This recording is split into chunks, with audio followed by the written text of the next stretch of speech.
Good morning students. Today we will do invitation. कल हमने invitation का card forming किया था. And today we will do practice of formal invitation letter. Clear? यहाँ exercise है. There is exercise. The literary club of your school is putting up the play waiting for order. As secretary of the club, draft an invitation inviting the famous writer Suresh Gupta to be the chief guest of honor at the function. Write the invitation is not more than 50 words. You are going or going.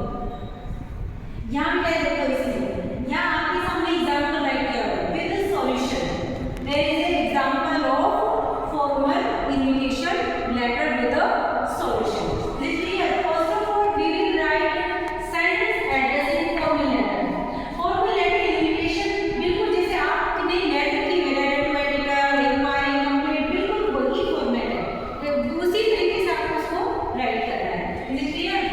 Sender's address. First of all, we will write sender's address. After that, we will write date and then we will write receiver address. जो इसके अंदर दिया हुआ है. ठीक है. सुरेश गुप्ता क्योंकि यहाँ पर एक राइटर है, इसको बुलाया गया है तो नेचुरली हम इसी के एड्रेस पे डायरेक्टली रिसीवर इसको भेजेंगे अपनी कम्युनिकेशन. ठीक है. और यहाँ हमने अपना एड्रेस डाला क्योंकि हम भेज रहे हैं. सब्जेक्ट क्या है? इन्विटेशन है चीफ गेस्ट. हमने इन्हें एज चीफ गेस्ट बुलाया. क्लियर. हमने क्या डियर सर ये सेलिब्रेशन मेरा सम्मान सूचक शब्द बोलते हैं इसको. तो हमने इसको राइट किया the literary club of our school is putting up the play waiting for ये जो टॉपिक है, जो ये प्ले है जो स्कूल के अंदर हम प्ले कर रहे हैं उसमें हमने इनको इनवाइट किया है. तो वो प्ले बताया वेटिंग फॉर ऑर्डर और डेट बता दो किस दिन होगी. आज आपने लिखा है तो नेचुरली आगे की डेट जाएगी जो भी है इन आवर स्कूल ऑडिटोरियम